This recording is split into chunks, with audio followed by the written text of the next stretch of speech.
Welcome back to శాంతి ఆంధ్ర వంటలు. నేను మీ శాంతినండి. గోరుచిక్కుడుకాయని నేను చెప్పిన విధంగా సీక్రెట్ మసాలా వేసి ఇలా వండండి. అసలు ఎంత రుచిగా ఉంటుందో. బ్యాచిలర్స్ కూడా ఈజీగా ఉంటుంది. పిల్లలు ఇట్టే తినేస్తారు. నేను హాఫ్ కేజీ ఇలా గోరుచిక్కుడుకాయలను అయితే తీసుకున్నానండి. చూడండి ఇలా ఫ్రెష్గా ఉన్నాయి అయితే తీసుకోవాలి. ఇవైతే తీసుకున్నాను నేను. ఒక డాక్ తీసుకుని ఈ డాక్లో అయితే మొత్తం వేసేసుకోవాలి.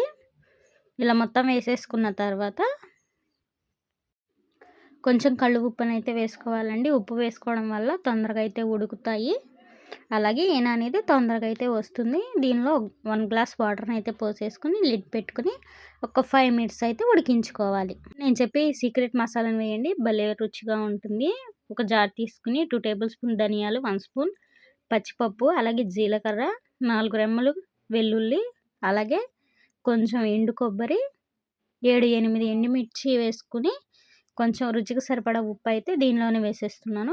కొన్ని పుట్నాల పప్పు, అలాగే కొంచెం 1 స్పూన్ కారం అయితే వేసుకోవాలండి. ఆల్రెడీ మనం ముందు ఎండుమిర్చి వేసుకున్నాం కాబట్టి చూసి అయితే వేసుకోవాలి. ఇలా మెత్తగా అయితే గ్రైండ్ చేసేసుకోవాలి. చిక్కుడుకాయలు కూడా చూడండి చక్కగా ఇలా అయితే కుక్ అయినాయి కదా, ఇలా అయితే సరిపోతుంది. మొత్తం ఈయన అయితే తీసుకోవాలి. చూడండి ఈయన తీసుకుని చక్కగా ఈ సైజులో అయితే ఒలుచుకోవాలి. ఒక కడాయి అయితే పెట్టేసుకుని 2 టేబుల్ స్పూన్ ఆయిల్ అయితే వేసుకోవాలి. ఆయిల్ వేడైన తర్వాత ఏ కర్రీ అయినా కుక్ చేసుకోవాలండి. అప్పుడే టేస్ట్ అనేది బాగుంటుంది. ఆయిల్ వేడైన తర్వాత ఆవాలు, మినపప్పు, అలాగే 3 ఎండుమిర్చి ముక్కలు వేసుకుని చక్కగా దోరకైతే ఫ్రై చేసుకోవాలి. దీనిలోకి కట్ చేసి పెట్టుకున్న ఆనియన్స్ ముక్కలను అయితే వేసుకున్నాను. చూడండి చక్కగా దోరగానే ఫ్రై అవ్వాలండి. ఎక్కువ ఫ్రై అయినా కానీ అంత రుచి అయితే ఉండదు. చక్కగా కొంచెం బ్రౌన్ షేడ్ వస్తే సరిపోతుంది. ఇప్పుడు కరివేపాకును వేసుకుని చిటపటలాడించుకోవాలి. ఇప్పుడు మనం మిక్సీ పట్టుకున్న మసాలాను కూడా వేసుకుని ఇది చక్కగా పచ్చివాసన పోయేంత వరకు చక్కగా ఫ్రై చేసుకోవాలండి. మన ఛానల్ ముందుగా చూస్తున్నవారు సబ్స్క్రైబ్ అయితే చేసుకోండి. అలాగే పక్కనున్న బెల్ ఐకాన్ కూడా యాక్టివేట్ చేసుకోండి. అలాగే నేను ఈ వీడియో పెట్టినా ముందుగా మీకే వస్తుంది. అలాగే మీరే చూడవచ్చు.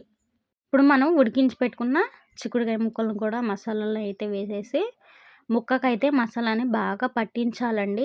అప్పుడే టేస్ట్ బాగుంటుంది. ఒక 5 మినిట్స్ అయితే బాగా ఫ్రై చేసుకోవాలి లో ఫ్లేమ్లో పెట్టుకుని. అంతేనండి, రెడీ అయిపోయింది. ఇంకా ఏ మసాలాలు కూడా వేయనవసరం లేదు. అంతే, చాలా టేస్టీగా అయితే ఉంటుంది. మరొకసారి ఇలా ట్రై చేయండి, అదిరిపోతుంది. పిల్లలు కూడా భలే ఇష్టంగా తినేస్తారు. ఈ వీడియో నచ్చినట్టయితే లైక్ చేసి, షేర్ చేసి, సబ్స్క్రైబ్ అయితే చేసుకోండి.